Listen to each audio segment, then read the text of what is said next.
All right, Bob C here. And before I get into the video on the repairing this china, or you want to call it a modification, or I guess you prefer repairing, but I want to make a disclaimer about these scrub pads. All right, these I got, like I said, from the dollar store, and the whole thing is, I used to use the better ones, right? These are 3M, and I never had any problems with dust. But these, when I used them, they created a lot of dust, and the lighting wasn't good, and I didn't see it. So I got a real good nose full of this stuff. So I highly recommend, if you do use these, you can still use them, but please wear a mask. And even if you get the better ones by 3M, wear a mask too. All right. Health is very important. All right. So getting into this, this is the Cymbal.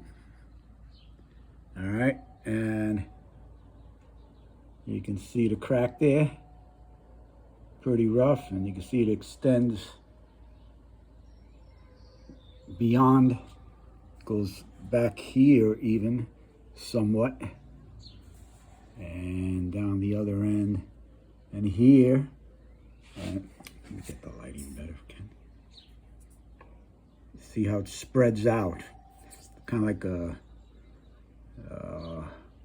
it's kind of a strange Y. Anyway, I'll show you on the other side.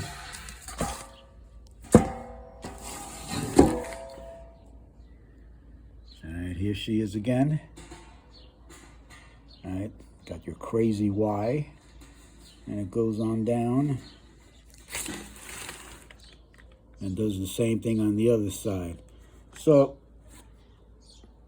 it'd be ideal if you can make just a drill two holes on either side, and then just run slits between the two holes so that you can form a slot. But you know, if you make a hole that size, and if you're too close to the original crack, you may split it and make it worse. I'm still not sure exactly how I'm going to do it.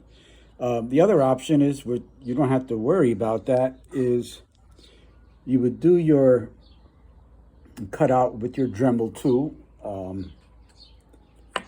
Right, that'd be one of these guys. You'd use the disc, right, and you would just cut along those lines, and then to finish off, you would just cut square. All right, and you don't have to use a drill. And then you just cut it square, and then you could round the edges later with the file or something, once you're sure everything is okay. All right, so now I want to get into the tools that I will be using.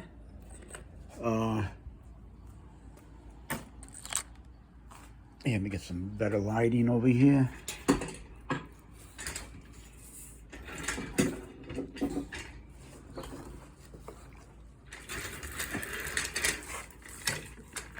All right. So here we are. Gonna cover some tools. Now we started off with this. Let me continue with this. These are fiber discs. Again, I can't stress enough about wearing a mask when using this stuff. All right. These are 1.5 inches. Now I got a whole bunch of these cheap. I don't know if it was eBay or Amazon, but you can get them cheap. Don't go to Home Depot or one of these home centers and you get 3 in a pack for like $5. Forget that, man, because you'll go through these things. All right, so, but this, and it even came with a really long shaft or an arbor to So you so you're away from the tools, so you can get into crevices and such. Very useful, and not very expensive. All right, so that's one guy. Another thing, when you're securing the collet of a Dremel tool, which is really a die grinder with the 1/8 of an inch shaft, don't use these. Do yourself a favor, all right? Because this is hard to really get a good grip.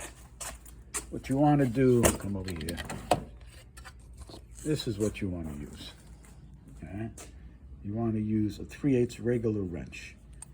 You'd be surprised the difference it makes with just using a regular wrench.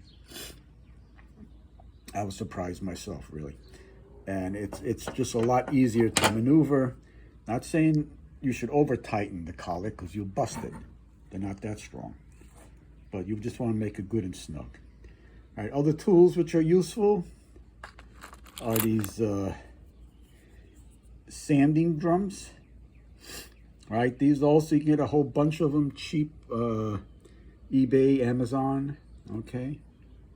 I'm not recommending stones because you can see, like on this one, you can see it just gets all clogged up when you deal with soft metal. They're okay for hard steel, stuff like that, but soft metal, they just fill up and then they do nothing for you.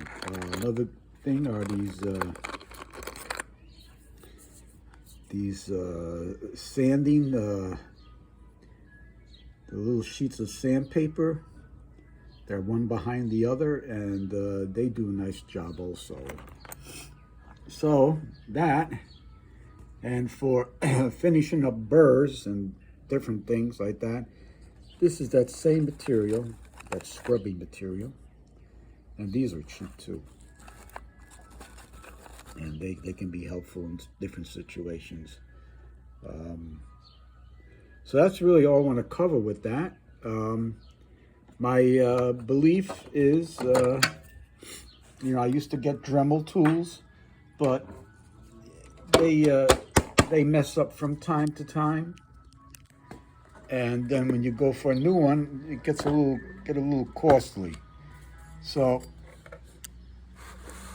I just got this guy. I've been using it for a while.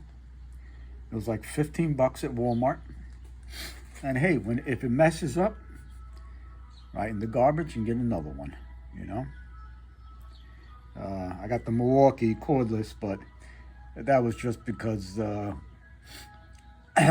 when I used to work, before I retired, I needed it on the job from time to time, so. But my go-to is this guy.